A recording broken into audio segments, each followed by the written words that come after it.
America nuclear bomb बनाया तो उसे लगा कि बस अब वो दुनिया का बादशाह है जिसे कोई छू भी नहीं सकता, लेकिन वो गलत था। उस एक धमाके ने दुनिया में एक खतरनाक रेस शुरू कर दी और आज दुनिया में 10 ऐसे कंट्रीज हैं जिनके पास न्यूक्लियर बॉम्ब बनाने का कोड है। कुछ कंट्रीज ने एक दूसरे की मदद की और कुछ ने चोरी किया, लेकिन सभी कंट्रीज ने जासूसों, धोखे और सीक्रेट डील्स का सहारा लिया। हम आज देखेंगे कि कैसे इन 10 मुल्कों ने एक दूसरे से मुकाबला करते हुए दुनिया की सबसे खतरनाक टेक्नोलॉजी बनाई, और हम उन कंट्रीज को भी देखेंगे जो ये टेक्नोलॉजी हासिल करने के बिल्कुल करीब पहुंच गए थे, और उन कंट्रीज को भी जिनका न्यूक्लियर वेपन बनाने की लिस्ट में अगला नंबर है। ये कहानी असल में जर्मनी में शुरू होती है 1938 में। ये वो वक्त था जब साइंटिस्ट्स ने पहली बार न्यूक्लियर फिशन डिस्कवर किया। उन्हें पता लगा कि एटम्स को तोड़कर वो चेन रिएक्शन के जरिए मैसिव एनर्जी रिलीज कर सकते हैं। इस डिस्कवरी ने पूरी साइंटिफिक कम्युनिटी को हिला कर रख दिया। अगले ही साल एल्बर्ट आइंस्टाइन ने अमेरिका को वार्निंग भेजी। उसने अमेरिकन गवर्नमेंट को बताया कि नाज़ीज इस नई साइंस को वेपनाइज कर सकते हैं। इस वार्निंग की वजह से हिस्ट्री के सबसे महंगे और सीक्रेटिव साइंस एक्सपेरिमेंट का आगाज किया गया। अमेरिका ने मैनहट्टन प्रोजेक्ट लॉन्च किया।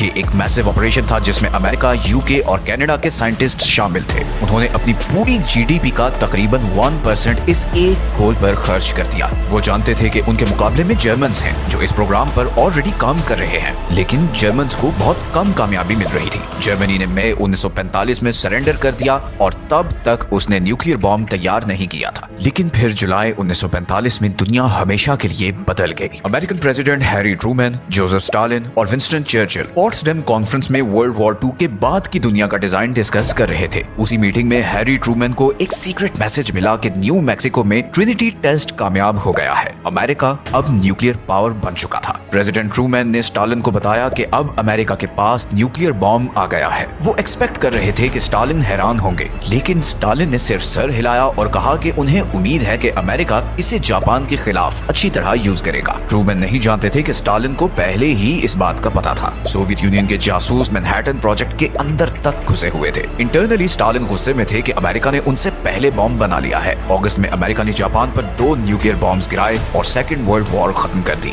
लेकिन इन धमाकों का धुआं जैसे ही छटा, एक नई रेस शुरू हो चुकी थी। Soviet union nuclear club join करने वाला दूसरा मुल्क बन गया। उन्होंने अपनी रिसर्च 1941 में ही शुरू कर दी थी। वो तब ही अलर्ट हो गए थे जब उन्होंने नोटिस किया कि अमेरिकन और ब्रिटिश साइंटिस्ट्स ने अचानक न्यूक्लियर फिजिक्स पर पेपर्स पब्लिश करना बंद कर दिए हैं। उन्हें रियलाइज हो गया कि काम अब अंडरग्राउंड हो चुका है। जापान में तबाही देखने के बाद सोवियत प्रोग्राम ने फुल स्पीड पकड़ ली। उन्होंने अमेरिकन से बहुत ज्यादा डेटा चोरी किया था, लेकिन एक मसला था, वो बहुत शक्की थे। उन्हें डर था कि अमेरिकन डबल एजेंट्स उन्हें नुकसान पहुंचाने के लिए गलत डेटा फीड कर रहे होंगे। इसी वजह से उन्होंने चोरी शुदा डिजाइन पर पूरा भरोसा नहीं किया। उन्होंने जर्मन साइंटिस्ट्स को पकड़ा और उनके साथ ये सारी रिसर्च वेरीफाई की। वो उससे कई ज्यादा स्पीड से आगे बढ़े जितना वेस्ट एक्सपेक्ट कर रहा था। 1949 में सोवियत्स ने कजाकिस्तान में RDS-1 डेटोनेट किया और अमेरिकन मोनोपोली को खत्म कर दिया। इस कोल्ड वॉर में हथियारों की दौड़ अब ऑफिशियली शुरू हो चुकी थी। आप अज्यूम कर रहे होंगे कि तीसरा मुल्क शायद यूनाइटेड किंगडम होगा। आखिर ब्रिटिशर्स अमेरिकन के दोस्त थे। उन्होंने ट्यूब एलॉयज के नाम के प्रोजेक्ट में पहले ही काफी ग्राउंड वर्क किया हुआ था, पर क्विबेक एग्रीमेंट के मुताबिक उन्हें ये सारी रिसर्च अमेरिका को देनी पड़ी। इस एग्रीमेंट में लिखा था कि दोनों मुल्क आपस में टेक्नोलॉजी शेयर करेंगे, लेकिन 1946 में अमेरिका ने उस एग्रीमेंट को हवा में उड़ा दिया। उसने एक लॉ पास किया जिसने न्यूक्लियर इंफॉर्मेशन के एक्सचेंज को कट ऑफ कर दिया। वो न्यूक्लियर सीक्रेट्स को सिर्फ अपने तक रखना चाहते थे। ब्रिटेन शॉक्ड रह गया। उन्हें एहसास हुआ कि वर्ल्ड पावर रहने के लिए उन्हें खुद ही कुछ करना पड़ेगा।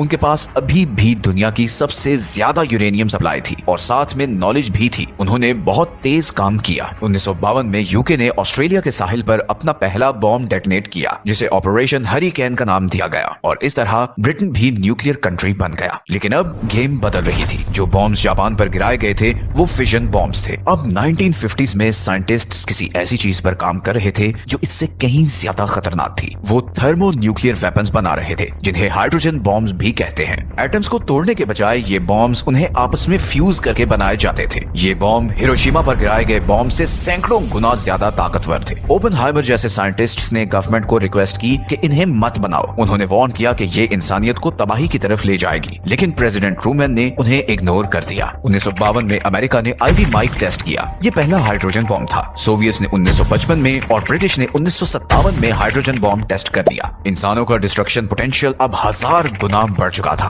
न्यूक्लियर बॉम्ब बनाने वाला चौथा कंट्री फ्रांस था। फ्रांस स्विस क्राइसिस के दौरान बहुत शर्मिंदा हुआ था और उसे लगा कि सुपर पावर्स उसे दबा रहे हैं। उसने फैसला किया कि उसे अपना खुद का डिफेंस चाहिए ताकि उसे एक यूरोपियन सुपर पावर माना जाए। अमेरिका फ्रांस के न्यूक्स रखने के सख्त खिलाफ था। उसने बहुत डिस्करेज करने की कोशिश की, लेकिन प्रेसिडेंट चार्ल्स डी गॉल डटे हुए थे। उन्होंने ये कहा कि न्यूक्लियर वेपन्स फ्रेंच सॉवरेनिटी के लिए बहुत जरूरी है। फ्रांस ने अफ्रीका में अपनी कॉलोनीज जैसे मेडागास्कर और गैबोन से यूरेनियम सोर्स मंगवाना शुरू किया। फ्रांस अभी भी वर्ल्ड वॉर 2 की तबाही से रिकवर कर रहा था, लेकिन उसके साइंटिस्ट्स ने बहुत मेहनत की। 1960 में फ्रांस अल्जीरिया के सहारा डेजर्ट में गया और उसने वहां अपना पहला न्यूक्लियर बॉम्ब डेटोनेट किया, जिसे जेल बॉयज ब्लू कहा गया। इस धमाके ने वॉशिंगटन और पूरी दुनिया को एक मैसेज दिया कि फ्रांस को अब प्रोटेक्शन के लिए अमेरिकन मिलिट्री की जरूरत नहीं है। पांचवा मुल्क चाइना था। चाइनीज अमेरिकन के खिलाफ डिफेंस चाहते थे। शुरू में सोवियत यूनियन ने उनकी मदद की। वो चाइना को एक साथी कम्युनिस्ट कंट्री समझते थे, लेकिन फिर रिलेशंस खराब हो गए। असल में सोवियत लीडर क्रुश्चेव ने स्टालिन की लेगेसी को क्रिटिसाइज करना शुरू किया। वो वेस्ट के साथ बेहतर रिलेशंस चाहते थे। माओ जेडोंग को ये बहुत गलत लगा। उन्होंने सोवियट्स पर इल्जाम लगाया कि वो अपनी रेवोल्यूशनरी स्पिरिट खो रहे हैं। दोनों मुल्क अलग हो गए और सोवियट्स ने अपनी सारी टेक्निकल हेल्प वापस ले ली। उन्होंने चाइना को बाकी चीजें खुद फिगर आउट करने के लिए छोड़ दिया। उस वक्त चाइना में एक जबरदस्त कल्चरल रेवोल्यूशन चल रही थी, लेकिन उन्होंने सारे रिसोर्सेज न्यूक्लियर बॉम्ब बनाने में लगा दिए। 1964 में चाइना ने लॉप नूर झील पर अपना पहला एटॉमिक बॉम्ब टेस्ट करके दुनिया को शॉक कर दिया। इसके बाद उन्होंने एक और शॉक दिया। सिर्फ 2.5 साल बाद उन्होंने हाइड्रोजन बॉम्ब भी टेस्ट कर दिया। ये किसी भी कंट्री की तरफ से बेसिक फिशन बॉम्ब से एडवांस्ड फ्यूजन बॉम्ब तक जाने की सबसे तेज डेवलपमेंट थी। इस लिस्ट में छठा मुल्क सबसे ज्यादा मिस्टीरियस है और वो है इसराइल। आज तक इसराइल ने ऑफिशियली कभी एडमिट नहीं किया कि उसके पास न्यूक्लियर वेपन्स हैं। इस मामले में वो खामोशी रखता है। 1950s में इसराइल ने नेगेव डेजर्ट में फ्रांस की मदद से एक सीक्रेट न्यूक्लियर फैसिलिटी बनाना शुरू की। अमेरिकन स्पाई प्लेन्स ने ये कंस्ट्रक्शन साइट स्पॉट कर ली। प्रेसिडेंट जॉन एफ कैनेडी बहुत परेशान हुए और उन्होंने इस प्लांट की इंस्पेक्शन की डिमांड की। इसराइलीज ने टाल मटोल किया और कुछ नहीं बताया। उन्होंने अंडरग्राउंड बॉम्ब मेकिंग फैसिलिटीज को छुपाने के लिए फेक वॉल्स और हिडन एलिवेटर्स बनाए। जॉन एफ कैनेडी इसराइल को रोकने से पहले ही मर गए और उनके बाद आने वाले लिंडन बी जॉनसन काफी प्रो इसराइल थे। माना जाता है कि 1967 तक इसराइल के पास न्यूक्लियर बॉम्ब आ चुका था। दुनिया को इसकी कंफर्मेशन बहुत सालों बाद 1986 में मिली। मोर्डेशाई वानूनू नाम के एक टेक्नीशियन ने सीक्रेट इसराइली फैसिलिटी में काम किया था। उसने वहां की फोटोज ली और उन्हें मुल्क से बाहर स्मगल किया। उसने ये स्टोरी एक ब्रिटिश न्यूज़पेपर को दी, लेकिन इससे पहले कि स्टोरी पब्लिश हो सकती, इसराइली सीक्रेट सर्विस मोसाद उस तक पहुंच गई। उन्होंने एक ट्रैप लगाया। एक फीमेल एजेंट ने लंदन में अमेरिकन टूरिस्ट होने का नाटक किया। उसने वानूनू के साथ फ्लर्ट किया और उसे अपने साथ रोमांटिक वीकेंड के लिए रोम चलने पर कन्विंस किया। जैसे ही वो रोम पहुंचा, उसे ड्रग दिया गया, किडनैप किया गया और वापस इसराइली शिप कर दिया गया। उसने वहां 18 साल जेल में गुजारे। उसकी कुर्बानी की वजह से दुनिया को पता लगा कि इसराइल वाकई एक न्यूक्लियर पावर था। सातवां मुल्क इंडिया था। इंडिया सराउंडेड था। वो दो ताकतवर दुश्मनों के बीच ट्रैप्ड फील करता था। वो 1962 में चाइना से जंग हार चुका था और दूसरे बॉर्डर पर अपने राइवल पाकिस्तान के साथ लगातार लड़ रहा था। इंडिया ने कनाडा से लाए गए एनर्जी रिएक्टर में रिसर्च प्रोग्राम शुरू किया। इंडिया ने क्लेम किया कि वो बॉम्ब नहीं बना रहे, लेकिन 1974 में उन्होंने रेगिस्तान में एक टेस्ट किया। उन्होंने इसे पीसफुल न्यूक्लियर एक्सप्लोजन कहा और इसका कोड नेम स्माइलिंग बुद्धा था। दुनिया में एक खलबली मच गई। कनाडा और अमेरिका ने टेक्नोलॉजी मिसयूज करने पर इंडिया पर सैंक्शंस लगा दिए। इंडिया कुछ अरसे के लिए रुक गया, लेकिन 1990s में उसने ऑफिशियली अपने प्रोग्राम को वेपनाइज कर दिया। उन्होंने no first use policy declare की। इसका मतलब है कि वो वादा करते हैं कि वो न्यूक्स तब तक यूज नहीं करेंगे जब तक कोई और पहले इंडिया पर न्यूक्लियर बॉम्ब यूज ना करे। 8वीं कंट्री की शायद सबसे यूनिक स्टोरी है। ये साउथ अफ्रीका था। 1970s तक साउथ अफ्रीकन गवर्नमेंट बिल्कुल अकेली हो चुकी थी। बाकी दुनिया उनके रेसिज्म से नफरत करती थी और मदद करने से इनकार करती थी। उन्होंने अपने बॉर्डर्स की तरफ देखा और उन्हें हर जगह दुश्मन नजर आए। अंगोला जैसे पड़ोसी मुल्क कम्युनिस्ट कंट्रोल में जा रहे थे। उन्होंने फैसला किया कि उन्हें अल्टीमेट इंश्योरेंस पॉलिसी चाहिए। उनके पास बहुत ज्यादा यूरेनियम रिजर्व्स थे और उन्होंने उन्हें यूज करना शुरू किया। 1989 में एक अमेरिकन सैटेलाइट ने साउथ अफ्रीका के कंट्रोल वाले आइलैंड्स के करीब इंडियन ओशन में मिस्टीरियस लाइट डिटेक्ट की। ये माना जाता है कि ये इसराइल के साथ एक जॉइंट न्यूक्लियर टेस्ट था। 1980s तक साउथ अफ्रीका ने 6 फुली फंक्शनल न्यूक्लियर बॉम्ब्स बना लिए थे, लेकिन फिर दुनिया बदल गई। सोवियत यूनियन कोलैप्स हो गया। कम्युनिज्म का थ्रेट खत्म हो गया। साउथ अफ्रीकन गवर्नमेंट जानती थी कि उनका वक्त खत्म हो रहा है। वो नेल्सन मंडेला की सरबराही में आने वाली नई गवर्नमेंट को न्यूक्लियर वेपन्स देने से खौफजदा थे। उन्होंने वो किया जो कोई और कंट्री नहीं कर सकता था। उन्होंने वॉलंटरीली अपने सारे न्यूक्लियर वेपन्स डिसमेंटल कर दिए। उन्होंने सारे ब्लूप्रिंट्स डिस्ट्रॉय कर दिए और यूरेनियम को पिघला दिया। तो साउथ अफ्रीका वो अकेला मुल्क है जिसने अपने न्यूक्स बनाए और फिर सब खत्म कर दिए। नौवां मुल्क है पाकिस्तान। 1971 में इंडिया से आधा मुल्क गंवाने के बाद पाकिस्तानी प्राइम मिनिस्टर जुल्फिकार भुट्टो ने ऐलान किया कि अगर लोगों को घास भी खानी पड़ी तब भी वो अपना न्यूक्लियर बॉम्ब बनाएंगे। वो इंडिया को डोमिनेट करने नहीं दे सकते थे। इस प्रोग्राम के हीरो अब्दुल कदीर खान थे। वो नेदरलैंड्स में एक फैसिलिटी में मेटलर्जिस्ट थे जो यूरेनियम इनरिच करती थी। उन्होंने अपनी क्लियरेंस यूज करके सेंट्रीफ्यूजेस के टॉप सीक्रेट ब्लूप्रिंट्स चोरी किए। उन्होंने ये सारे डिजाइन याद किए, उन्हें कॉपी किया और उन्हें वापस पाकिस्तान ले आए। इन डिजाइन ने उन्हें एक जबरदस्त हेड स्टार्ट दिया। उन्हें चाइना से भी मदद मिली जो इंडिया को चेक में रखना चाहता था। अमेरिका जानता था कि पाकिस्तान क्या कर रहा है, लेकिन अमेरिका को अफगानिस्तान में सोवियत से लड़ने के लिए पाकिस्तान की मदद चाहिए थी, इसलिए अमेरिकन ने आंखें बंद कर ली। 1998 में इंडिया के टेस्ट्स कंडक्ट करने के सिर्फ हफ्तों बाद पाकिस्तान ने भी जवाब दिया। उन्होंने पहाड़ों में 5 न्यूक्लियर बॉम्ब्स डेटोनेट किए। पाकिस्तान में सब खुश हो गए। उन्होंने प्लेइंग फील्ड बराबर कर दी थी। अनलाइक इंडिया, पाकिस्तान की फर्स्ट यूज पॉलिसी नहीं है। इसका मतलब है कि अगर उन्हें लगे कि वो कन्वेंशनल वॉर हारने वाले हैं तो वो न्यूक्लियर मिसाइल लॉन्च कर देंगे। और अब हम आते हैं इस लिस्ट के आखिरी कंट्री पर, और वो है नॉर्थ कोरिया। नॉर्थ कोरिया को उसी वजह से न्यूक्लियर चाहिए थे जिस वजह से बाकी सबको चाहिए थे। वो रिजीम सर्वाइवल चाहते थे। किम फैमिली को लगता था कि न्यूक्लियर बॉम्ब्स के बगैर अमेरिका उन पर अटैक कर देगा। उन्होंने शुरू में तो एनर्जी के लिए सोवियत मदद ली, लेकिन फिर एकदम सीक्रेसी में चले गए। उन्होंने वेपन्स ना बनाने का वादा करते हुए ट्रीटी साइन की और फिर उन ट्रीटीज को तोड़ दिया। उन्होंने वो डिजाइन यूज किए जो कहा जाता है कि उन्होंने पाकिस्तान से खरीदे थे। 2006 में नॉर्थ कोरिया ने अपना पहला अंडरग्राउंड न्यूक्लियर टेस्ट किया। ये एक छोटा एक्सप्लोजन था और कुछ एक्सपर्ट्स के मुताबिक ये पार्शियल फेलियर था, लेकिन वो कोशिश करते रहे। 2009 और 2013 में उन्होंने बड़े बॉम्ब्स टेस्ट किए। 2017 तक उन्होंने thermo nuclear hydrogen bomb test किया और आज उनके पास इंटरकॉन्टिनेंटल मिसाइल्स हैं जो थियोरेटिकली अमेरिका तक पहुंच सकते हैं। नॉर्थ कोरिया वो अकेला मुल्क है जिसने नॉन प्रोलिफरेशन ट्रीटी से विड्रॉ किया और न्यूक्लियर बॉम्ब बनाया। तो ये वो 10 कंट्रीज हैं जिन्होंने बॉम्ब बनाया, लेकिन कहानी सिर्फ इन तक महदूद नहीं है। ऐसे और भी मुल्क हैं जिनके पास न्यूक्लियर वेपन्स हैं। कोल्ड वॉर के दौरान अमेरिका और सोवियट्स ने पूरी दुनिया में अपने न्यूक्लियर वेपन्स छुपाए। अमेरिकन न्यूक्स आज भी बेल्जियम, जर्मनी, इटली, नेदरलैंड्स और तुर्की में पड़े हैं। रशिया ने अभी रिसेंटली टैक्टिकल न्यूक्लियर वेपन्स वापस बेलारूस में मूव किए हैं। हमें उन मुल्कों को भी देखना होगा जिन्होंने कोशिश की और फेल हो गए। आपको जानकर हैरत होगी कि कितने कंट्रीज न्यूक्लियर बॉम्ब बनाने के करीब थे। अर्जेंटीना और ब्राजील के पास मिलिट्री प्रोग्राम्स थे जो उन्होंने अबैंडन कर दिए। स्वीडन और स्विट्जरलैंड ने भी इस पर गौर किया था, लेकिन सबसे वोलेटाइल रीजन हमेशा से मिडिल ईस्ट रहा है। इराक के पास सद्दाम हुसैन के दौर में अपना न्यूक्लियर प्रोग्राम था। 1981 में इसराइल ने ऑपरेशन ओपरा लॉन्च किया और इराकी रिएक्टर पर एयर स्ट्राइक्स करके उसे तबाह कर दिया। 2007 में इसराइल ने यह दोबारा किया। उन्होंने सीरिया में एक सीक्रेट फैसिलिटी पर बॉम्ब गिराया जो नॉर्थ कोरिया की मदद से बनाई जा रही थी। इसराइल के लिए अब मसला ईरान है। ईरान सालों से यूरेनियम इनरिच कर रहा है। इसराइल और वेस्ट ने ईरान के न्यूक्लियर प्रोग्राम को टारगेट करके पीछे धकेल दिया है।